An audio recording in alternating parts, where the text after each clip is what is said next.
Welcome to the Foster Leader Podcast. Today, we're going to dive deep into what it is like to be a relative or kinship care provider.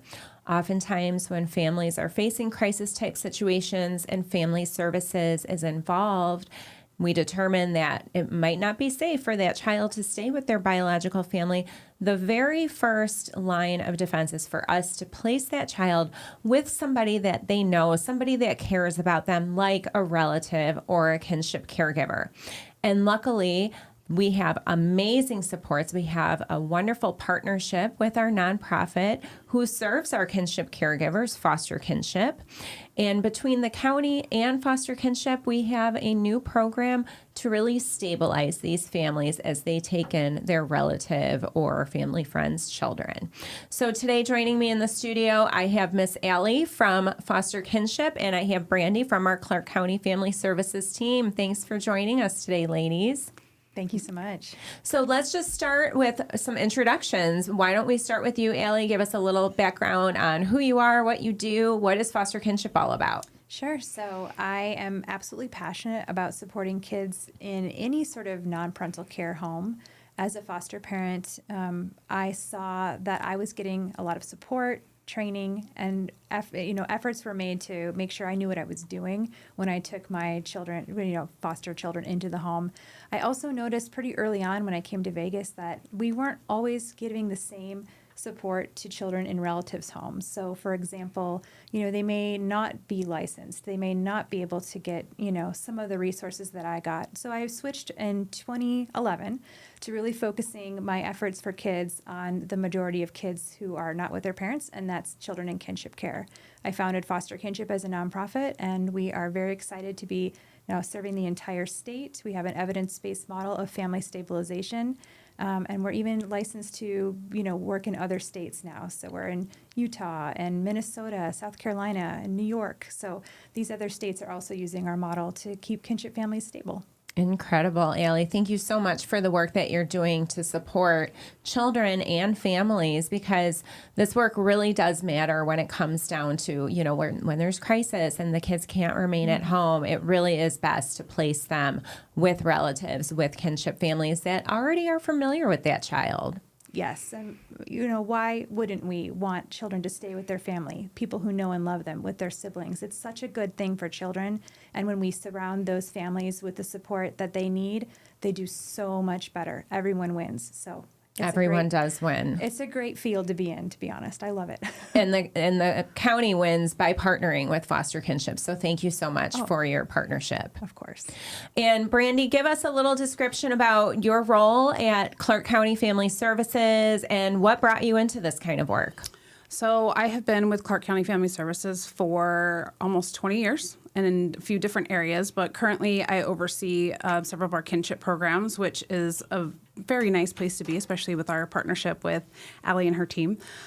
So we start from the very beginning when cases are coming in. So we have our kinship initial placement services team that are monitoring cases as they're coming in through our hotline or intake unit, and they are looking for relatives and fictive kin immediately. So we have them. So I have that program, and then we have our interstate compact program. So kids coming from other states. So we're trying to support those relatives that are here. And then our kinship licensing team as well. So from start to finish, overseeing those programs currently. Thank you for your service. 20 years is quite a bit of time to dedicate your career to children and families, especially here in Las Vegas. So we really appreciate you and what you bring to the team. Thank you. Okay, so let's dive right into it. I know that on average, any given day in Clark County Family Services, in our foster care, we're seeing about 3,000 children on average any given day. We have about 75 kids waiting for foster homes or relatives to take them in. These children are waiting at our Child Haven campus. So, of course, we're doing our best to get them into a family type setting, either with a relative or a kinship caregiver. Brandy, how many kids are currently in relative kinship care through Clark County Family Services? About half of that. So we have about half of our children that are in need of foster care that are with relatives or fictive kin currently. Half is really good. I mean, these are kids that could be waiting for a foster home or, going with people that they don't necessarily know, like a licensed foster caregiver. And our licensed caregivers are amazing. But that familiarity, going to grandma's house or maybe your auntie and uncle's house or even somebody from your church or a family friend that really knows that child, that's important to keep that bond. And it's also important for our sibling groups to stay together, oftentimes with family or relative caregiver. But I know that foster kinship serves more than just the children that are currently with an open case in foster care through Clark County Family Services. So, Allie, tell me about these kids, these families. So kinship caregivers step up every single day for children who can't stay with their parents, either short-term or long-term. There's actually 26,000 children in Clark County that are living in kinship care. And if only half of our youth and kids in foster care are in kinship care, then you can see the majority of kids who can't live with their parents are being kept safe with their family. And actually, it's a prevention so that our foster care system isn't overloaded. Those families have some different needs than our families who are involved with our system of foster care. But foster kinship will support anyone parenting a relative's child, no matter their relationship with child welfare. So just to clarify then, you don't have to have an open case with Clark County Family Services. There doesn't need to be court involvement necessarily for a relative caregiver to come and get services from foster kinship. That's right. Foster kinship will take care of anybody who's taking care of their relatives. Okay, so we talked a little bit about the importance of these kids staying with their relatives. Do you want to expand on that for me? Yes, so research is very clear that when children can stay with their family, their well-being outcomes are improved over children who are separated from family and living with, people that they do not know. So it's a priority because it's good for kids. Keeping kids connected to their identity, to their culture, to all the parts of their family tree that are healthy, to their neighborhood, to what they know, and to their siblings, it's critical. If you speak, especially to adult adoptees who have experienced that family separation, there's a longing to know, who am I? Where did I come from? Who do I look like? What happened? And kinship families can fill that question mark for so many children. They know the parents. They understand where that child comes from. They might look like their aunt or their grandma. So it really provides a stable set of self-esteem and well-being for children. And identity, right? Identity. They can find their identity because they're with their family, that they might share the same little quirks and quips and, tastes and likes and culture. Yes, absolutely. Okay, but this could also, I could see, pose some unique circumstances, right? And especially if there is family service involvement. Like if a child can't stay with their parents because of a safety situation that's been determined and, family services is involved, has to remove the child from their biological family for safety concerns.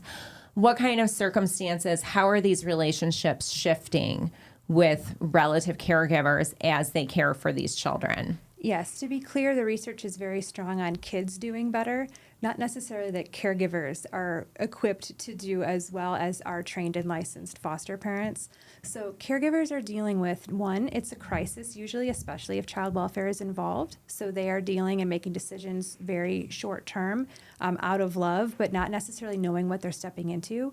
In addition, there are family system dynamics that are very different from our traditional foster parent who may not know the child's family, and they don't know at the beginning. So when you're grandma and you're dealing with the sadness that you might have about what's going on with your daughter, but also needing to step in right away for your grandchildren, those dynamics are complex, and the emotional sort of burden on top of the crisis situation makes kinship caregivers a population that needs a different type of outreach and special support around them. Right. Special support, especially people that might be in the same situation, because, it's not like all of your friends have this situation or, just your neighbors are going through the same thing, right? Well, and think about it, at least for me, when I became a foster parent, it was something I announced. I was very excited about it. It was like, we're so excited to become foster parents.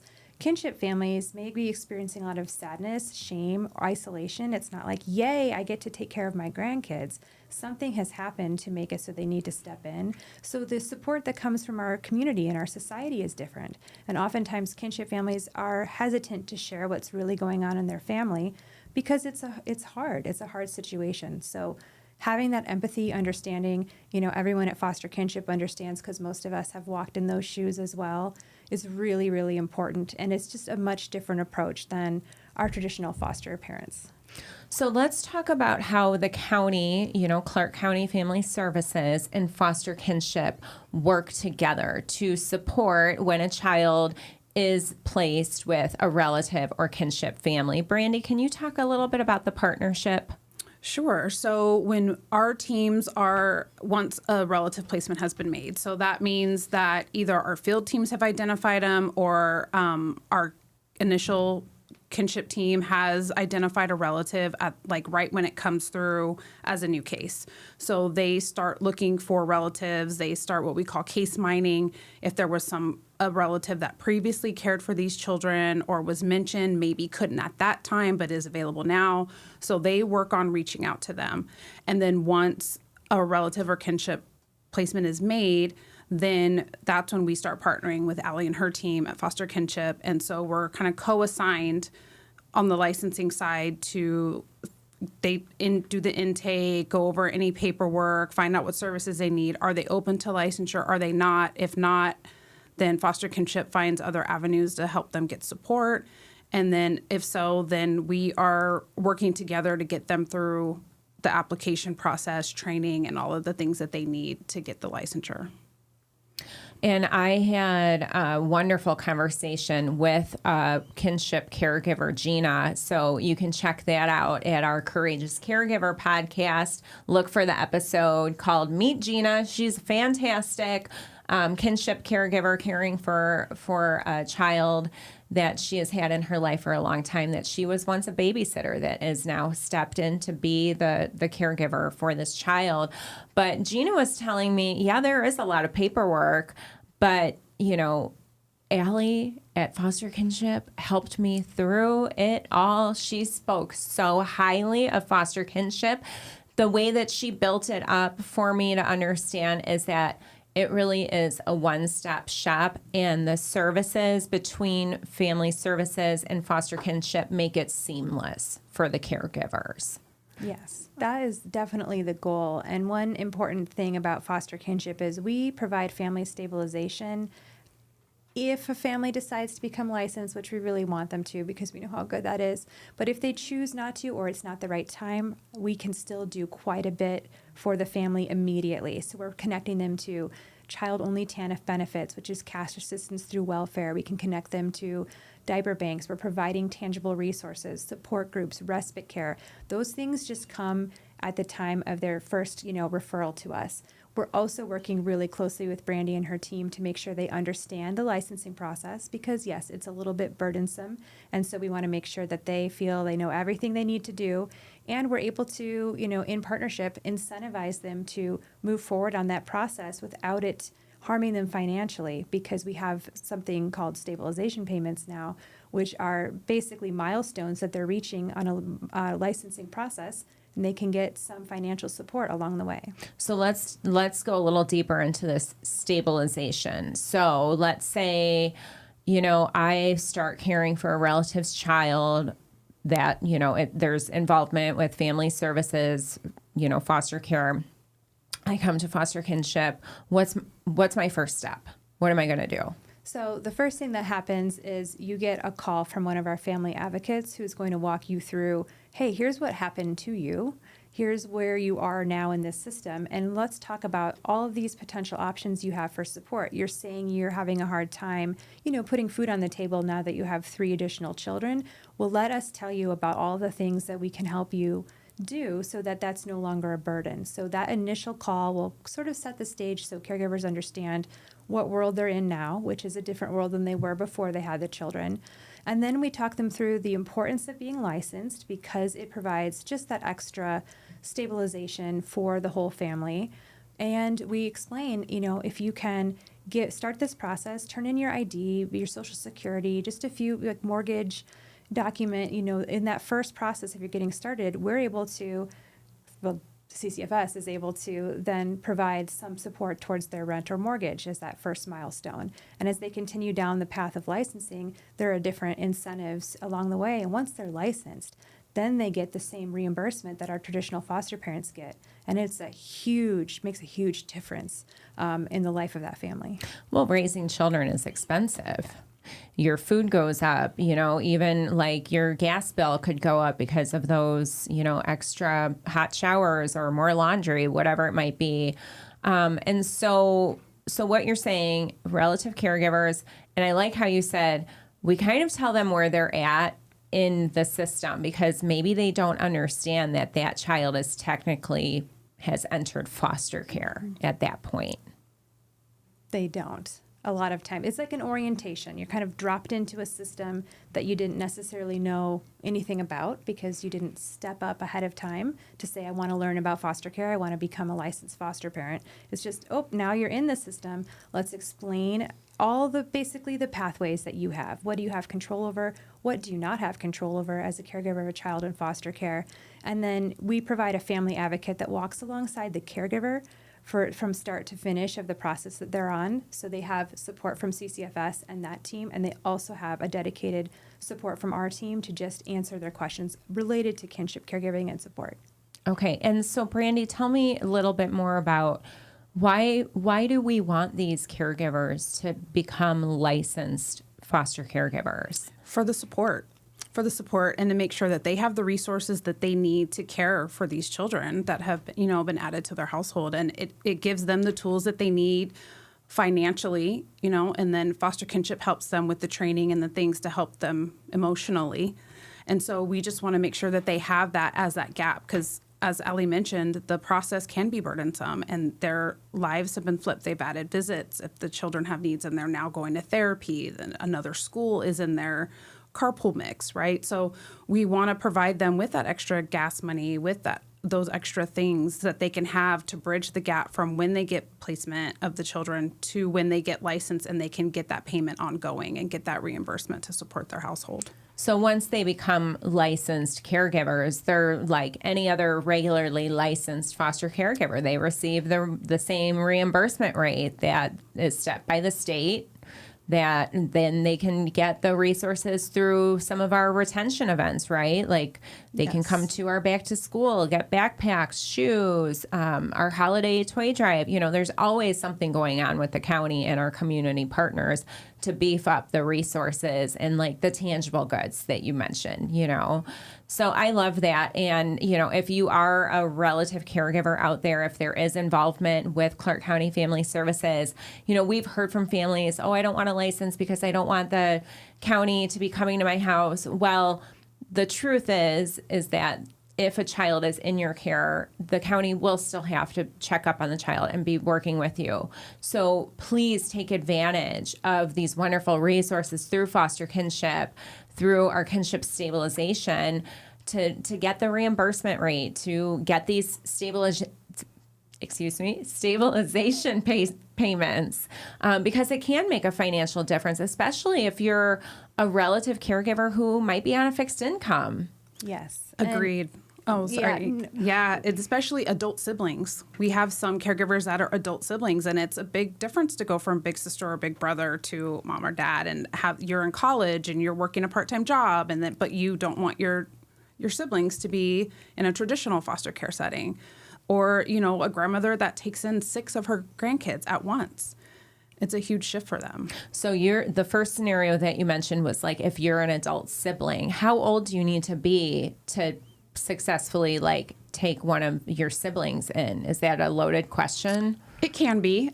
We try to work with them, but 21 is the age. Okay, and that's how old, the minimum age is to be a licensed foster parent too. Correct. Okay, so let's talk about, the specialized training, because these relative and kinship caregivers, they don't go through the traditional foster parent training that, if you want to become a licensed foster caregiver, you sign up for on our website, you go, do your training. You do specific training that is geared towards the special scenarios that you see as a relative or kinship caregiver. Yes, it is different because, again, it's a different choice that's been made. It's when a decision happening to you and your family system dynamics are challenging and you don't have a lot of information about the child welfare system. So our training is actually shorter than what foster parents will go through, and it really specific to the issues that kinship families need to understand. What is child welfare? What are the expectations of caring for a child in foster care? How do you deal with, family systems? Like I have visits with, mom and it's going really poorly because, we are getting into it. How do you handle family dynamics? How do you deal with the concepts around permanency, like reunification? And what happens when that child may need to stay with you forever? What does that look like? What are the differences between guardianship and adoption? So it is very specialized to kin, and it's a cohort model, so families really get to know each other. It's a support group at the same time. They stay with each other for 5 weeks. They get to know each other, and then we see these groups carry on as friends and watch their kids grow up together. Years later, I've got several cohorts that are still really good friends. That's amazing to hear. And Gina had actually mentioned that. She said, I did my classes on Zoom and, you wouldn't think there'd be much connection. She goes, but even just hearing people on the other end of the computer that are going through the same exact scenario, it makes you feel less isolated. Right. And you might have a little less shame in the situation on talking about it with people. You'll see that the class will open up by weeks 4 and 5, and it's just a very family feel. Like, I'm not alone. This is not just me. This is, not my burden to carry alone. And that really builds the sense of trust that they need to sort of move forward on some of the next steps, which can be challenging. So we have those specialized classes, and I should mention they can take them online or in person with childcare, but those classes are all live together. So it's not like you're watching something and, asynchronous. It's very much participatory. So that's one difference for kinship families, and just another myth to dispel. Sometimes families are concerned once they're licensed that they're going to have to take in strangers' children, like a licensed foster parent, and that is not the case. It is a child-specific license, so they're really just getting, reimbursed for the work that they're doing for their family. There are no other expectations on them in that sense. Right. You're absolutely correct about that. You do not have to take in, other people's children. However, we do have some wonderful relative caregivers that said, we've reunified and we do want to take other people's kids. So then they kind of adjust their licensing and they do help other people's kids too, but that's 100% optional only. Right. Okay, so we've talked about how foster kinship is really supporting caregivers. How are you supporting the kids? Because I know that you have some support groups and things going on to really make sure that these kids are supported. Yes, so we have some direct services for children through our Child and Youth Interventions program. So we do support groups for every single age group, so from infants and toddlers all the way to teens. There's an online support group for teens that is very active where they can just be with each other and just learn that they are also not alone and they feel seen because, again, I'm like, am I the only one living with my grandma? No, you're not. There's 26,000 of you just right here in Clark County. So we have those support groups. We do respite care for families. So it's sort of a dual benefit. The children get to come and they're in a cohort of kids that have similar sort of needs and ages. And they're playing and learning, and it's social emotional development, and it's trauma informed. It's not just babysitting. And at the same time, the relatives can take a little break and do what they need to do, whether it's go to the doctor, just take a nap, some space for themselves so they have some self-care. So we're providing that sort of dual service for the kids. And then we have all sorts of tangible resources for children. So whether you need some additional clothing, you need diapers, it's a car seat, whatever that is, we're providing those direct things for the kids. And let's hear, Brandy, what are some of the other supports for relative kinship caregivers that Clark County Family Services is able to provide? Some of that is the same. Initially, we have like a small little food bank that we're building up, so we're able to give just some tangible things there. We try to give gift cards, but that still requires you to go one more step to go to the store. So we try to give some things initially. Same with cribs if needed, toddler beds, car seats, other nursery items we're able to give them. And then we have our foster parent champions team who's a support. They reach out and they can provide support, help with like childcare applications for Urban League. They can assist with that and just give that phone support and refer them to other resources if needed. We get calls for our Kinship unit all the time because it's just a main line that they call and they're able to give support and give resources. They recently toured another local resource that we can start referring our families to for other things. And our field teams as well, they provide the support when they're going in, and we're making sure our field teams are aware of what's in the community for our Kinship caregivers. It helps when that assigned caseworker knows what they can offer to that family when they need it, when they're hearing it firsthand, when they're in the home. Yes, and there are so many great community resources like Hannah's Closet and The Beacon, I think is the new resource that you mentioned. Yeah, I can't wait to go see their space. And Foster Kinship has a closet as well, right? Marcy's Heart. Marcy's Heart. Tell us about Marcy's Heart. So Marcy's Heart, we do all the, things that children need, and we have a little caregiver corner market, which is a free store for caregivers to come and shop once a month and choose what they want for themselves and remember to take care of themselves. So one thing that our relatives do is they are sacrificing so much for these children. We want to remind them how important they are and to take care of themselves so that they can keep taking care of these children, because it's such a hard job. When they step up out of love, I don't think they always know how challenging it's going to be. And so Foster Kinship is there with them for the long haul. So even, past adoption, we'll still walk alongside families to make sure that they have what they need in that moment with that child to keep going. It's hard. Yeah, our caregivers do need to take care of themselves, and it's difficult and it's different, right? Parenting a 5-year-old now in 2025 is so different from maybe when they were raising their kids like 30 years ago or whatnot.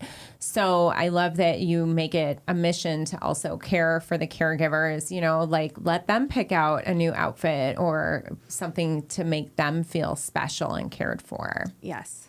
Well, I appreciate you both being here. I'd like to hear some success stories before we close out. Do you have any families in mind, anything that sticks out on, a positive story you'd like to share with our audience? It's hard to select one. I would say that the large sibling groups are a huge success, especially since we initiated the stability program.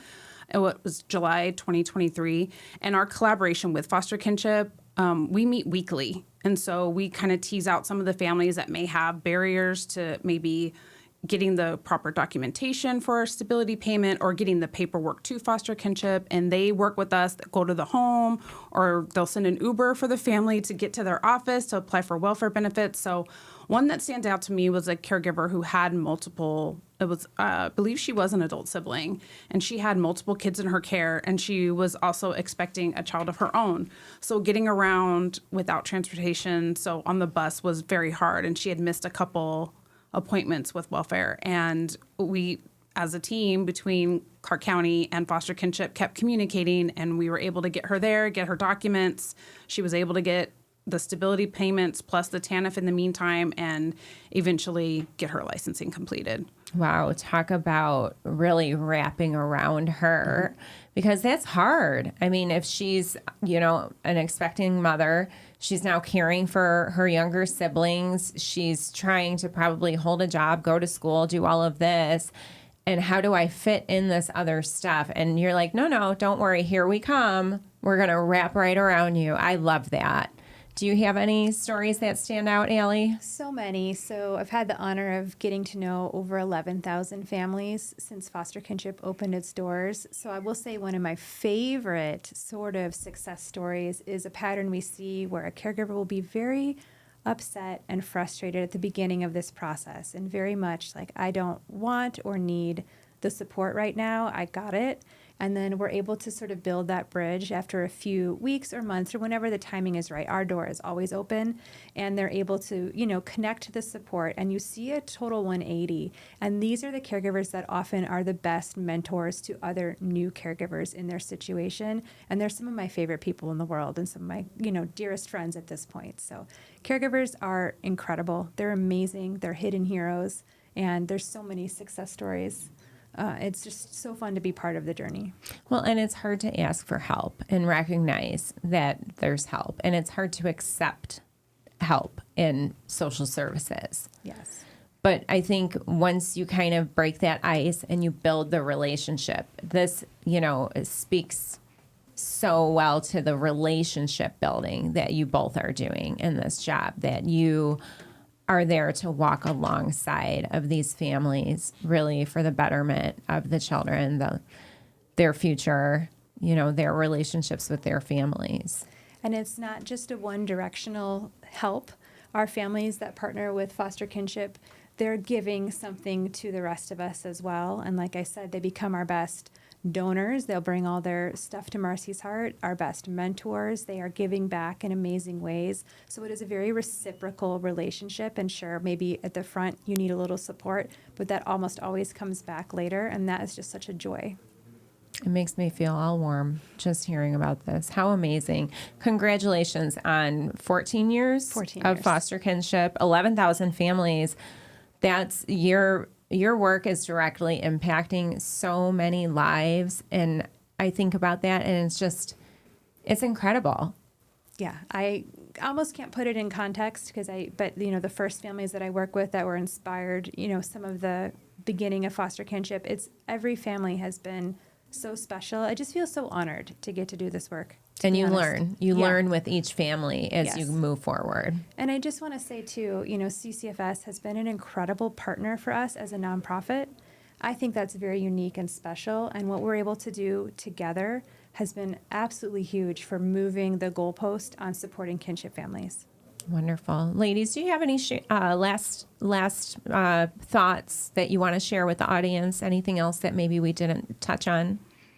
No, I think we covered everything. I think the collaboration we have, like Allie said, has been it shows even on our numbers and the number of kinship placements that we have, how many are being supported. And 2024 was our first full year of the stability program. And I think it was great. It increased our number of licenses, the number of families we're supporting. And even if, a family may not complete the licensing process because the children are reunified, well, that's always a goal.